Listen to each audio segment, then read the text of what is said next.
नमस्कार, आप देख रहे हैं प्राइम टाइम का सबसे दमदार बुलेटिन यानी खबर बड़ी है। खबर बड़ी यानी वो खबरें जिनका आपकी जिंदगी पर असर हो रहा हो और जो समाज और देश के लिए बेहद अहम हो, क्योंकि खबर यानी रिपब्लिक भारत और रिपब्लिक भारत यानी खबर बड़ी है। निधि, तो अगले 60 मिनट के लिए जमकर बैठ जाइए। ऐश्वर्या, दर्शकों से ये अपील है कि कहीं मत जाइएगा क्योंकि खबर बड़ी है और इस वक्त सुशांत केस से बहुत बड़ी खबर रिपब्लिक भारत के पास आई है। और सुशांत केस से जो बहुत बड़ी खबर है ऐश्वर्या, अब बताइए क्या? बिल्कुल, सुशांत सिंह राजपूत के पिताजी ने पटना के राजीव नगर पुलिस स्टेशन में एफआईआर दर्ज करा दी है। रिपब्लिक भारत ने कल 24 घंटे पहले आपको बता दिया था, हमारे दर्शकों को बता दिया था कि पुलिस को अप्रोच किया गया है, पुलिस के पास जाया गया। हमारे सूत्रों ने बताया था और आज सबसे पहले हमने बताया निधि हमारे दर्शकों को कि सुशांत की गर्लफ्रेंड, जी सुशांत सिंह राजपूत की गर्लफ्रेंड रिया चक्रवर्ती, जो कि खुद एक बॉलीवुड एक्ट्रेस है, उनके खिलाफ कई गंभीर इल्जाम लगाए गए हैं। इन्हीं बातों को आज हम आपको बिल्कुल डिटेल में बताएंगे कि इस एफआईआर में क्या क्या है। बिल्कुल, ऐसी बातें सुनकर आप भी हिल जाएंगे। तो ये सुशांत सिंह राजपूत के पिता ने जो एफआईआर दर्ज करवाई है वो हम आपको दिखाएंगे और सिलसिलेवार तरीके से जो आरोप लगाए गए हैं वो भी हम आपको बताएंगे। आगे बढ़ेंगे, अगली खबर हम आपको बताएंगे जो आपकी जिंदगी पर असर करेगी।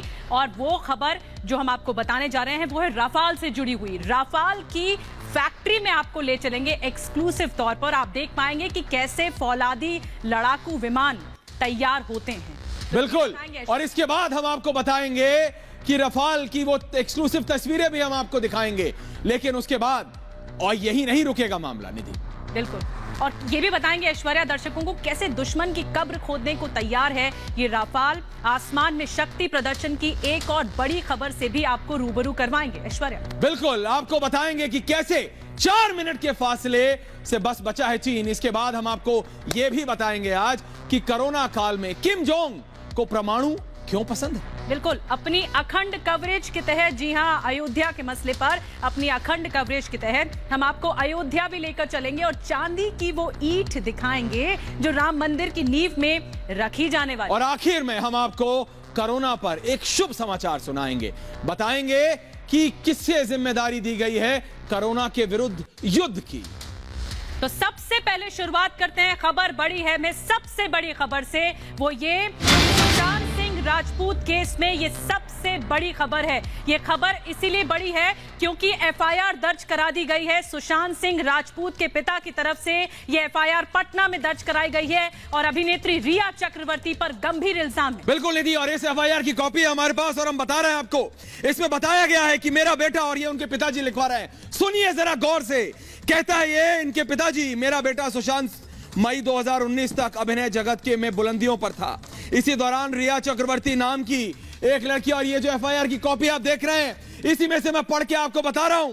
वो बताते हैं कि मैं आपको वहां ले जाएंगे। जी, वो बताते हैं कि मेरा जो बेटा है, जो मेरा बेटा, वो 2019 के मई तक बिल्कुल बुलंदियों पर था। फिर उसे एक रिया चक्रवर्ती नाम की लड़की मिली। सुशांत सिंह के अच्छे संपर्कों का फायदा उठाकर अपने आप को अभिनय जगत में स्थापित करना चाहती थी। उन्होंने यह भी कहा कि करोड़ों रुपए साफ कर गए निधि, तो गंभीर इल्जाम लगाए गए हैं।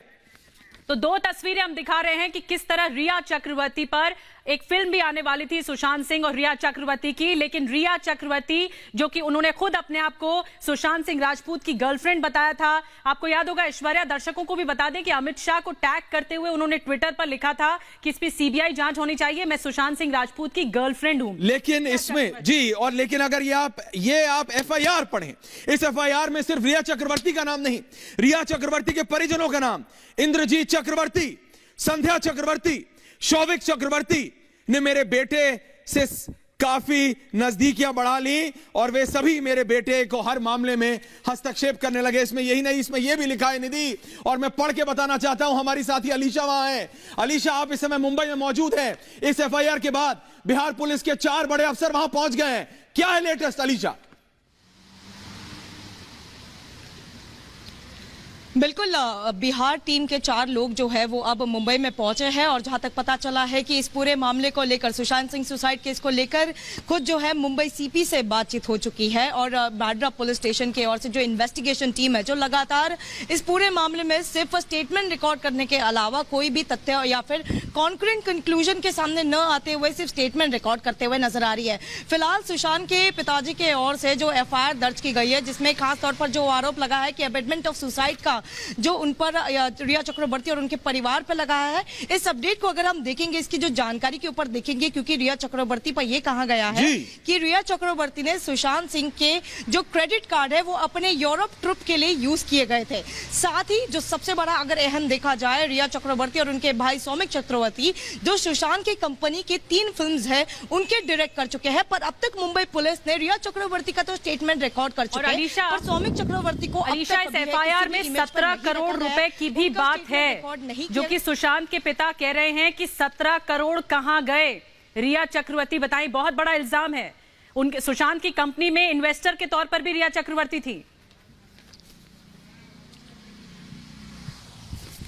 अलीशा बिल्कुल देखिए एक तरफा जो बताया गया है यूरोप ट्रिप को लेकर, अगर यूरोप ट्रिप की बात करें तो आदित्य चोपड़ा के साथ जहां पर यूरोप ट्रिप पर जो रिया चक्रवर्ती अपने एड शूट के लिए गई थी और ये जानकारी पहले भी जो है हमने दर्शकों के सामने रखी थी कि जो जितने भी अपने पर्सनल निजी जो खर्चे थे वो उन्होंने सुशांत सिंह के क्रेडिट कार्ड से लिए गए थे।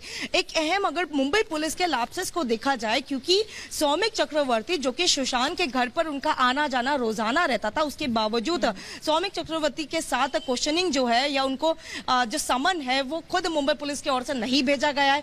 कहीं ना कहीं पर इस पूरे इन्वेस्टिगेशन पर मुंबई लेकिन अलीशा जो आप कह रहे हैं वो बात सही है लेकिन जिन लोगों को बुलाया गया है अलीशा उन लोगों को भी किस तरीके से, अगर महेश भट्ट को बुलाया गया तो तफ्तीश से पहले तो डीसीपी उनसे मिल लेते हैं और अगर ये एफआईआर की बड़ी बातें, अलीशा आप रही हमारे साथ, लेकिन अगर हम निधि अगर अब इन एफआईआर की बड़ी बातें अगर हम देखें तो सबसे पहले तो जो आपने कहा कि 17 करोड़ रुपए साल भर में सुशांत सिंह के खाते से एक साल में 12 महीने में 17 करोड़ रुपए और मुंबई पुलिस को लगता नहीं कि सवाल पूछना चाहिए।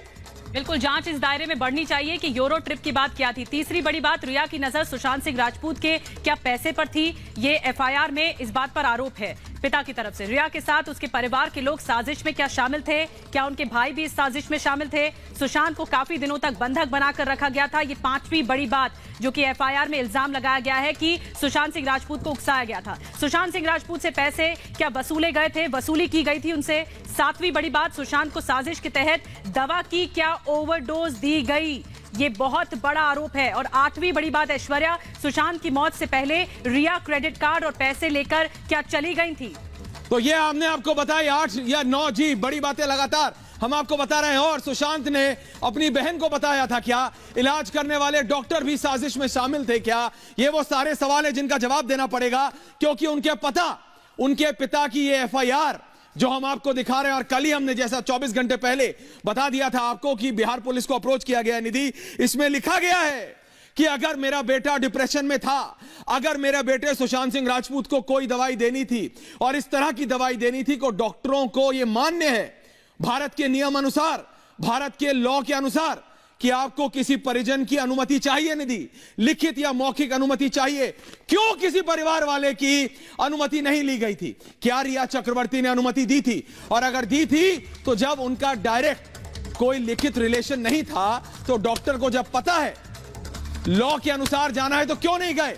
इसीलिए एफआईआर में लिखा है उनके पिताजी ने इस दौरान जिन जिन डॉक्टरों ने किया रिया के कहने पर मेरे बेटे सुशांत सिंह राजपूत का इलाज किया, मुझे लगता है कि ये डॉक्टर भी रिया के साथ षड्यंत्र में शामिल थे। निधि, षड्यंत्र है ये शब्द इसका। बहुत बड़ा आरोप है ऐश्वर्या उनके परिवार की तरफ से, सुशांत सिंह राजपूत के पिता की तरफ से कि क्या साजिश के तहत फंसाया गया था। और रिया चक्रवर्ती ने जो 17 करोड़ लिए थे, चाहे वो यूरो ट्रिप के लिए, जो की बात अलीशा हमें बता रही थी हमारी सहयोगी, ये आखिर सच्चाई निकलकर सामने आनी चाहिए कि वजह क्या थी सुशांत सिंह राजपूत की मौत के पीछे। ये 10 बड़ी बातें हमने आपको बताई एफआईआर से जुड़ी हुई।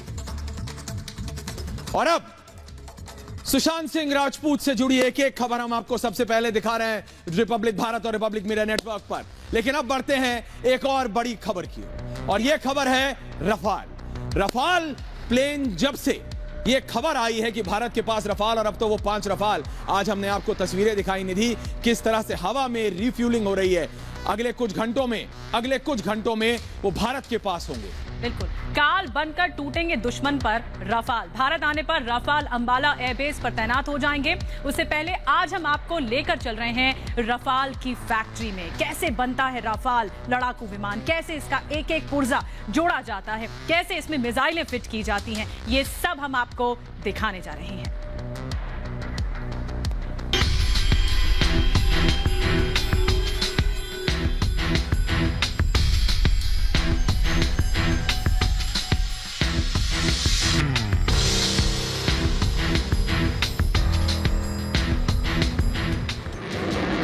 ये राफाल है।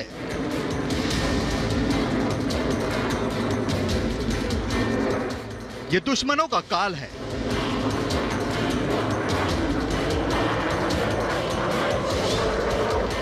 राफाल, जिसका फ्रेंच भाषा में मतलब ही होता है तूफान।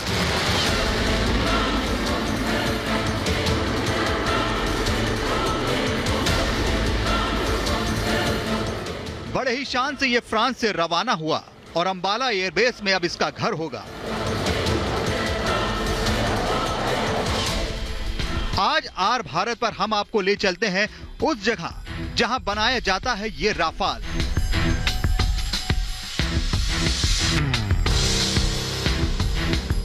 वो जगह जहां एक एक पुर्जे जोड़े जाते हैं,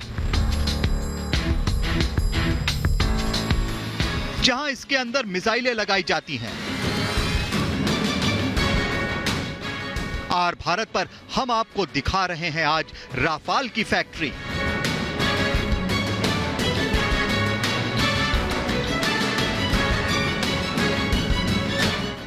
जिस लड़ाकू विमान के भारत में आने की खबर ने चीन और पाकिस्तान के होश उड़ा दिए हैं, वो लड़ाकू विमान आखिर बनता कैसे है, कितने लोग इसे बनाने में जुटते हैं, इन सारे सवालों के जवाब आज हम आपको देने जा रहे हैं। सीधे राफाल की फैक्ट्री के अंदर के शॉट्स दिखा रहे हैं।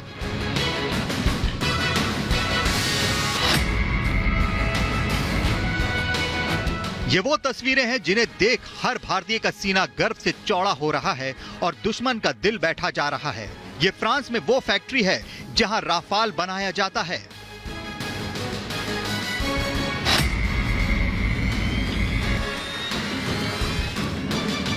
फ्रांस की राजधानी पेरिस के पास एक जगह है सेंट क्लाउड। यहीं एक बहुत बड़ी फैक्ट्री में राफाल तैयार होता है। दसॉ एविएशन कंपनी बनाती है ये सुपर फाइटर जेट।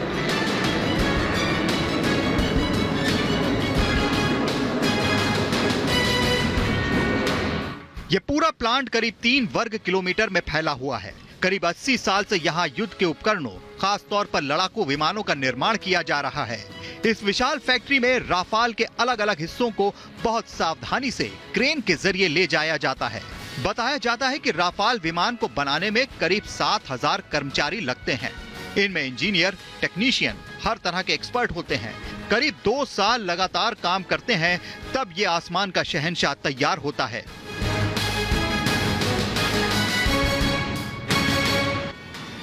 राफाल का 1 मिलीमीटर से छोटा पुर्जा भी पहले से डिजाइन किया जाता है।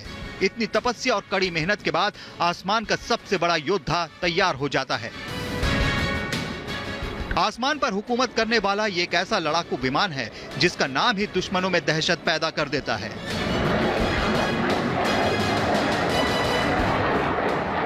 राफाल के फौलादी पर, जिन्हें डेल्टा विंग्स भी कहा जाता है, उनको राफाल के नोज कोन और कॉकपिट में जोड़ा जाता है। इन पंखों के जुड़ जाने के बाद राफाल आसमान में तूफान पैदा कर देता है।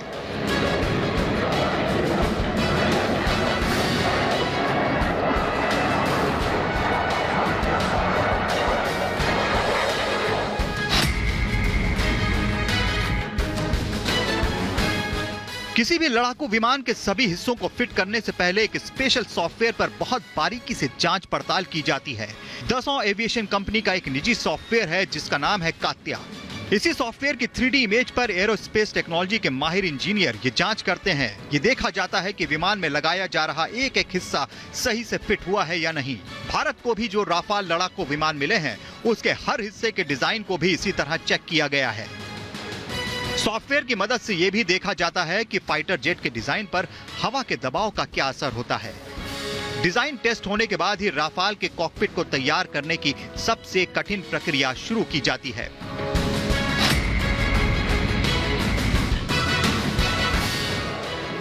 राफाल का कॉकपिट दुनिया का सबसे अत्याधुनिक कॉकपिट माना जाता है। इसमें पायलट को ऐसी मशीनें और इंटरफेस मिलते हैं जहां से लड़ाकू विमान को कमांड दी जाती है। यहीं पर बैठकर फाइटर पायलट दुश्मन के एक एक टारगेट को निशाने पर लेता है।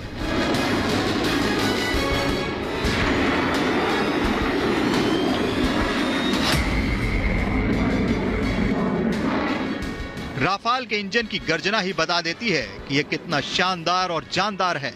यह दुनिया की सबसे ताकतवर और जटिल मशीन मानी जाती है। राफाल की ताकत बढ़ाने के लिए इसमें 2 इंजन लगते हैं। राफाल में लगाए गए इंजन का नाम सैफ्रॉन स्नेकमा है।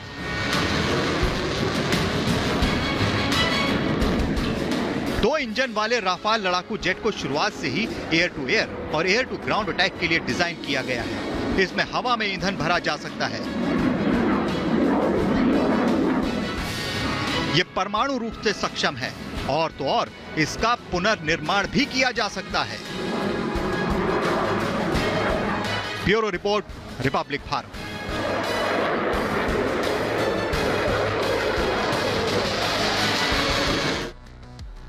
तो सुने आपने गर्जना रफाल की, और अब हम आपको बताने वाले हैं आज कि फैक्ट्री, जी उस फैक्ट्री में जहां ये फाइटर जेट रफाल बनता है, कैसे बनता है, कितना समय लगता है और कौन बनाता है इसे, आज हम सब बताएंगे आपको, क्योंकि खबर बड़ी है। रफाल के बारे में वो जानकारी हम आज आपको बताने वाले हैं जिसे सुनकर आप चौंक जाएंगे।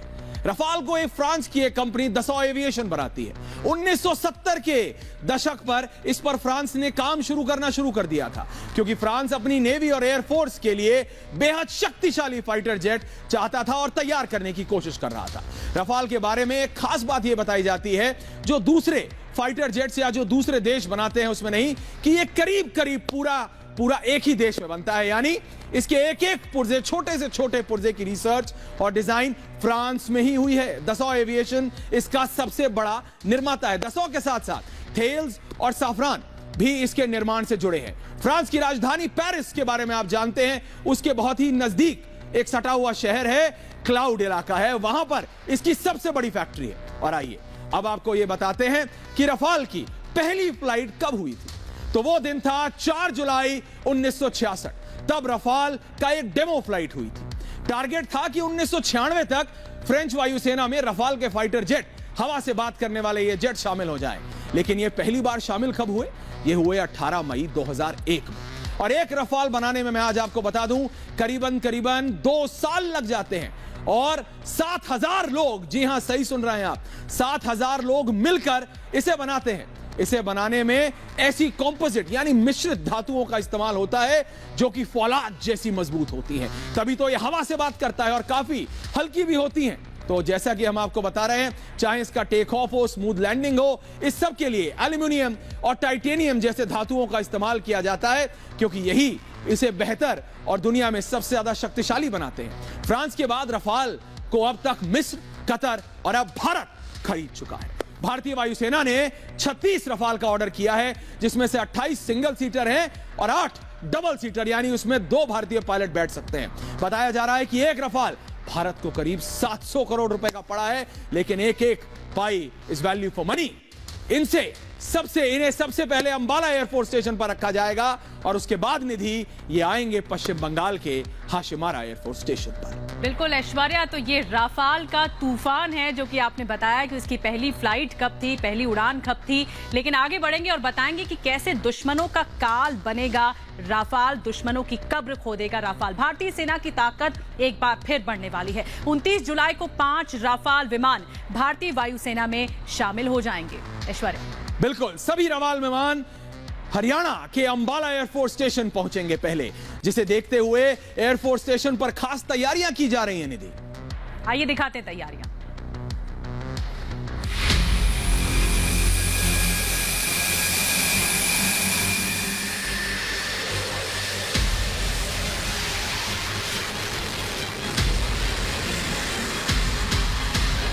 आ रहा है राफाल, दुश्मनों का सबसे बड़ा काल।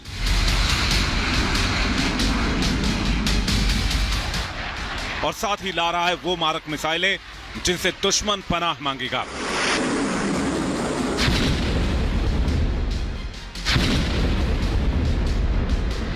वो हवा में उड़ता है तो दुश्मन का दिल बैठने लगता है। कुछ ऐसा ही है आसमान में राफाल का जलवा।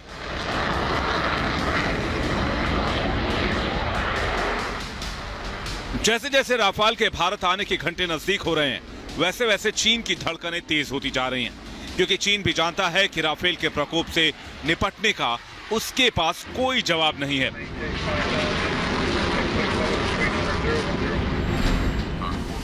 जहां से पाकिस्तान और चीन भारत को आंखें तरेता है, जिस बॉर्डर पार से नापाक साजिशें रची जाती है, उसके आकाओं के खात्मे का वक्त आ चुका है।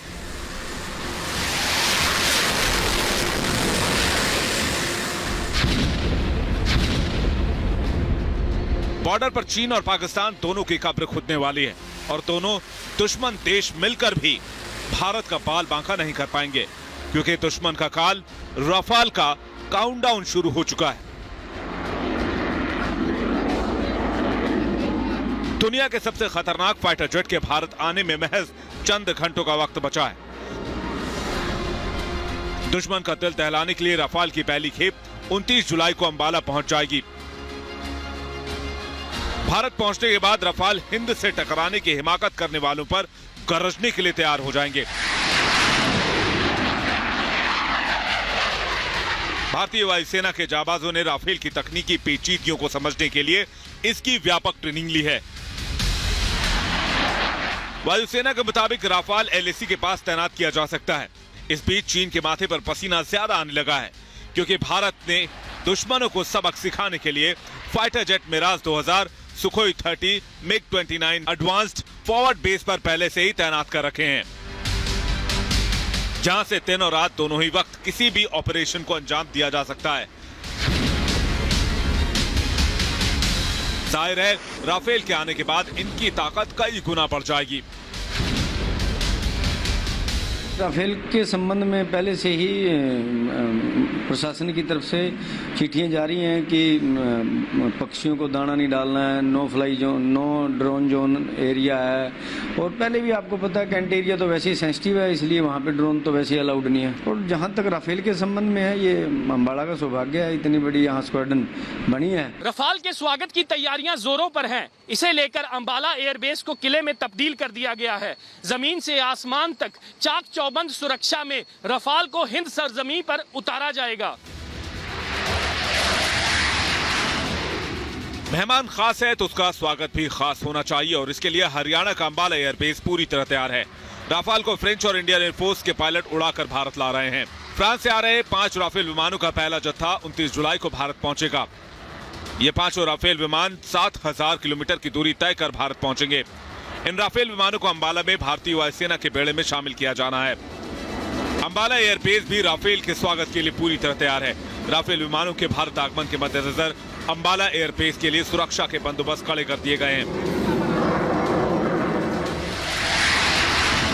अंबाला एयरबेस के 3 किलोमीटर के दायरे में नो ड्रोन जोन घोषित किया गया है। अंबाला एयरफोर्स स्टेशन के आसपास धारा 144 लागू कर दी गई है। साथ ही फोटोग्राफी और वीडियोग्राफी पर प्रतिबंध लगा दिया गया है। अगर इसका कोई उल्लंघन करता है तो उस पर सख्त एक्शन लिया जाएगा। राफेल को वायुसेना की 17वीं स्क्वाड्रन के तौर पर जाना जाएगा। इसके साथ ही इसकी स्क्वाड्रन का नाम होगा गोल्डन एरो। पाकिस्तान के F-16 और चीन के J-20 का तोड़ राफाल के भारत आने में चंद घंटों का समय बचा है। राफाल आ तो भारत में रहा है, लेकिन इसकी धमक चीन और पाकिस्तान में सुनाई दे रही है। भारत आने वाले राफेल पूरी तरह कॉम्बैट रेडी पोजीशन में होंगे, जिन्हें कुछ दिनों के भीतर ही किसी भी ऑपरेशन में लगाया जा सकेगा। राफेल को भारतीय वायुसेना की जरूरतों के हिसाब से बदला गया है। इसमें कोल्ड इंजन स्टार्ट की क्षमता है, यानी ठंड का इंजन पर कोई असर नहीं होगा। बर्फीली पहाड़ों पर मौजूद एयरबेस स्टेशन से ये जेट आसानी से ठंड के सीजन में उड़ान भर सकते हैं। राफेल की अधिकतम स्पीड 2222 किलोमीटर प्रति घंटा है। राफेल हवा से हवा मार करने वाले बियॉन्ड विजुअल रेंज मिसाइल से लैस है। इस मिसाइल को दुश्मन के प्लेन को देखे बगैर सीधे फायर किया जा सकता है।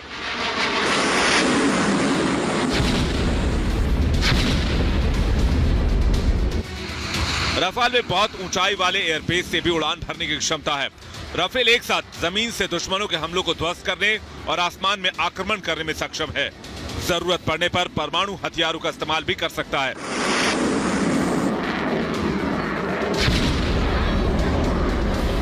राफेल दुश्मन की किसी भी हिमाकत का माकूल जवाब देने में सक्षम है। ऐसे में राफेल आने के बाद चीन और पाकिस्तान अपनी हद में रहेंगे, क्योंकि दुश्मन का काल राफेल बस आने ही वाला है। Bureau report, Republic Bharat.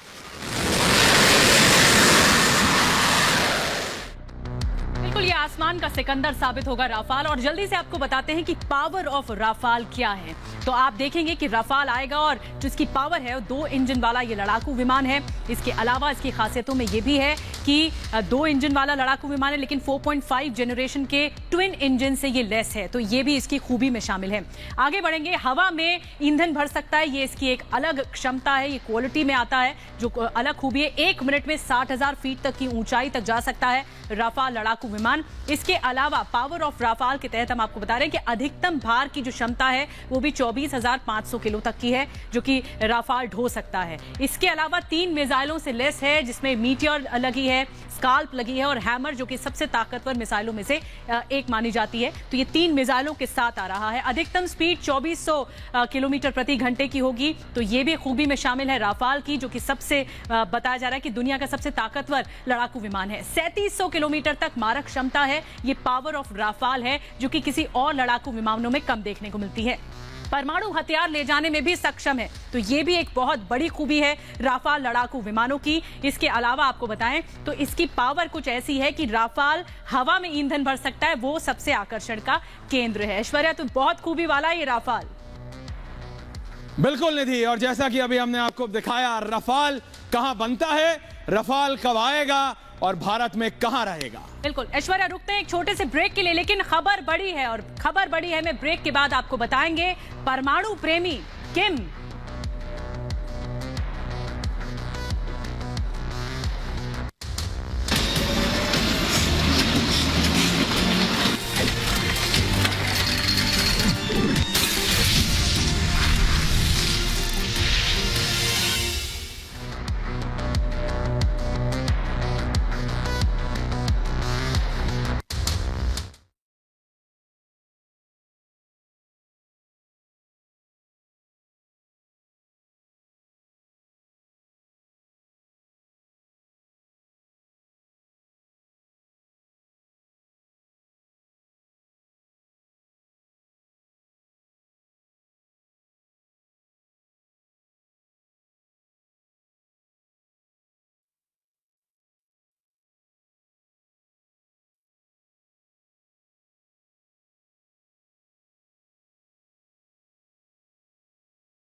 तो खबर बड़ी है और ब्रेक पे जाने से पहले हमने आपको बताया था, बताएंगे आपको किम को क्यों परमाणु पसंद है, लेकिन उससे पहले चीन क्यों घबरा रहा है। अमेरिका और चीन के बीच तनाव तेजी से बढ़ रहा है, ये खबर बड़ी है। चीन को अपनी ताकत दिखाने के लिए अमेरिका के एक नहीं दो फाइटर जेट शंघाई के काफी नजदीक से गुजरे। निधि, यहाँ ऊपर अमेरिकी जेट उड़ रहे थे और नीचे चीनी सेना बेबस दिख रही थी। अमेरिका का चीन को कड़े और साफ शब्दों में ये संदेश है, सुधर जाओ नहीं तो घर में घुस कर मारेंगे।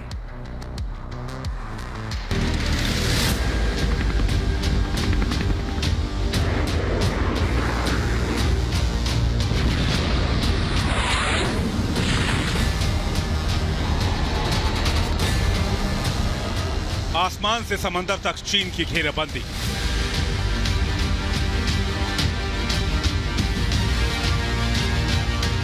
चार मिनट में होगा ड्रैगन का काम तमाम।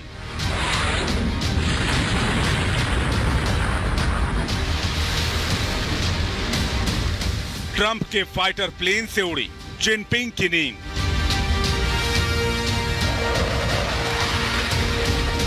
आसमान में उड़ते अमेरिकी जेट और नीचे अमेरिकी युद्धपोत।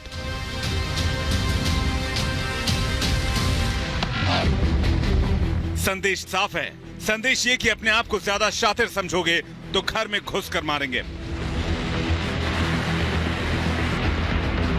अमेरिका ने अब साउथ चाइना सी के आगे चीन की टेंशन बढ़ाने के लिए बीजिंग तक का टारगेट सेट कर दिया है। अमेरिका के फाइटर जेट ने जैसे ही ताइवान से उड़ान भरी और शंघाई के करीब पहुंचा, चीन की नींद उड़ गई। अमेरिकी नेवी का P-8A शंघाई के पास ऑपरेट कर रहा था, वहीं दूसरी तरफ EP-3E एयरक्राफ्ट ने जिनजियांग और फुनजियान तक उड़ान भरकर चीन को आने वाली खतरे की घंटी सुना दी। महज 4 मिनट और चीन का काम होगा तमाम।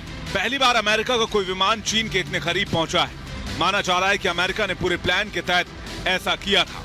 अमेरिका के दोनों फाइटर जेट ने ताइवान से उड़ान भरी और देखते देखते शंघाई के करीब पहुंच गया और नीचे चीन देखता ही रह गया।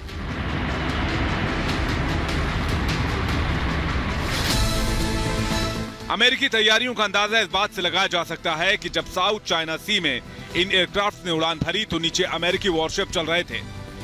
अमेरिका के दोनों फाइटर जेट शंघाई से महज 100 किलोमीटर की दूरी पर थे। अगर चीन कोई हरकत करता तो ऊपर से एयरक्राफ्ट और नीचे वॉरशिप उसे मुंहतोड़ जवाब देने के लिए तैयार थे।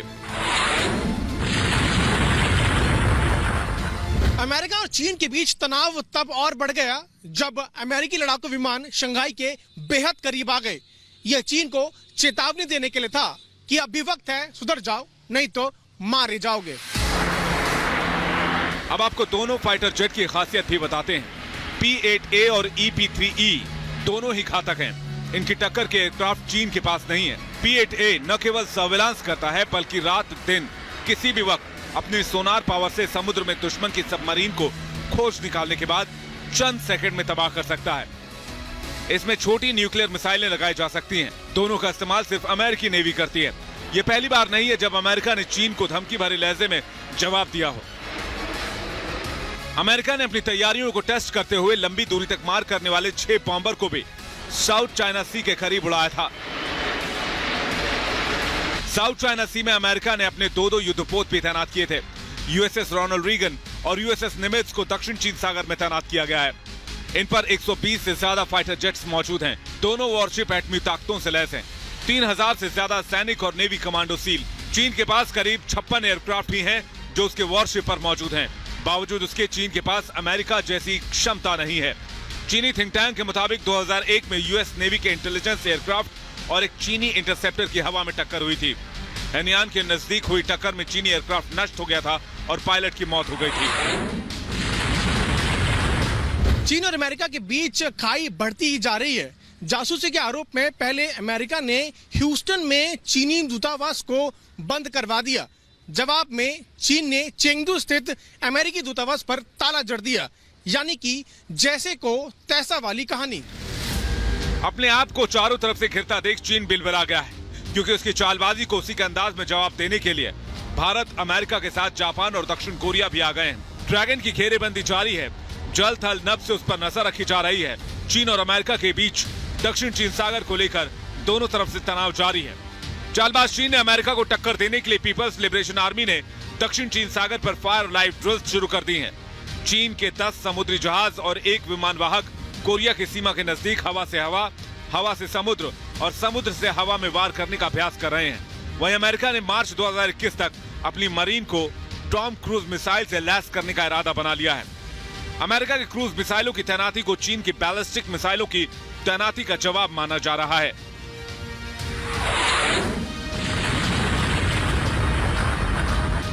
अमित भारद्वाज के साथ ब्यूरो रिपोर्ट, रिपब्लिक भारत। और अब खबर बड़ी है, मैं बात करते हैं परमाणु प्रेमी किम जोंग उन की, जिसने अपने देश में एक कोरोना पीड़ित आने के बाद आपातकाल घोषित कर दिया, जिसके देश में अस्पताल और दवाइयों की अब कमी हो चली है। बिल्कुल, किम का कहना है कि परमाणु हथियार देश की सुरक्षा के लिए 100% गारंटी है। यानी किम के मुताबिक खाने की, रोजगार की, इलाज की गारंटी भले ही ना हो, लेकिन परमाणु हथियार होना बहुत जरूरी है। देखिए रिपोर्ट।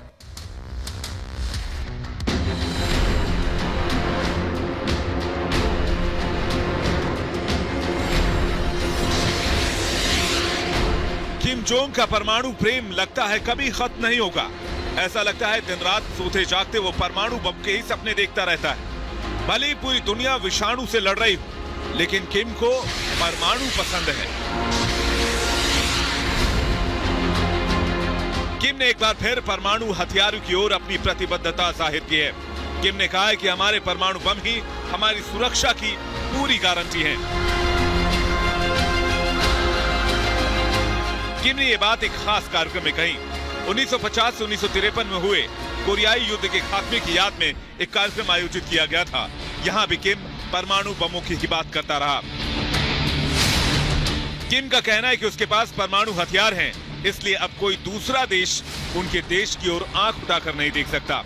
ये बात अलग है कि उत्तर कोरिया ही कभी दक्षिण कोरिया, कभी जापान और कभी अमेरिका को परमाणु बमों की धमकी देता रहता है। किम कभी ये नहीं कहता कि उसके देश में नए कॉलेज बनेंगे, नए अस्पताल बनेंगे। हाँ, ये जरूर ऐलान करता है कि उत्तर कोरिया परमाणु हथियार बनाना जारी रखेगा। कुछ दिन पहले उसने एक फैक्ट्री का उद्घाटन किया था। बताया गया कि वो एक खाद फैक्ट्री है, लेकिन खबर सामने आई कि वहां परमाणु बम बनाने के लिए केमिकल्स बनाए जाएंगे। इस साल की शुरुआत में किम ने बैलिस्टिक मिसाइलों के परीक्षण पर लगी रोक को हटाने की घोषणा की थी। किम ने कहा था कि हमारे लिए अब एक तरफा प्रतिबद्धता को निभाते रहने का कोई अधिकार नहीं है और उत्तर कोरिया परमाणु हथियार बनाना जारी रखेगा। उत्तर कोरिया इससे पहले समूचे अमेरिकी भूभाग पर हमला करने में सक्षम मिसाइलों का परीक्षण और 6 परमाणु परीक्षण कर चुका है। इनमें से आखिरी परीक्षण की क्षमता हिरोशिमा विस्फोट से भी 16 गुना अधिक शक्तिशाली थी। एक रिपोर्ट के मुताबिक उत्तर कोरिया के पास 30 से 40 परमाणु बम हैं और वो लगातार इन्हें बना रहा है। अब ये उत्तर कोरिया के आम लोगों की बदकिस्मती है कि उनका लीडर किम जोंग उन परमाणु हथियारों से प्यार करता है। वहीं दूसरी ओर हालात ऐसे हैं कि देश के नागरिकों के सामने खाने का संकट पैदा हो गया है। अनाज की कमी हो गई है, कोरोना भी वहां पैर पसारने लगा है, लेकिन किम है कि मानता ही नहीं। उसका परमाणु बमों को लेकर प्रेम खत्म होने का नाम ही नहीं ले रहा।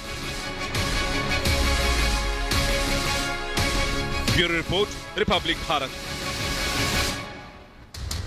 और अब खबर बड़ी है में कोरोना के पीछे खोजी कुत्ते। हम आपको एक बेहद अच्छी खबर दिखाने जा रहे हैं। अब कोरोना को सूंघ कर ढूंढ निकाला जाएगा।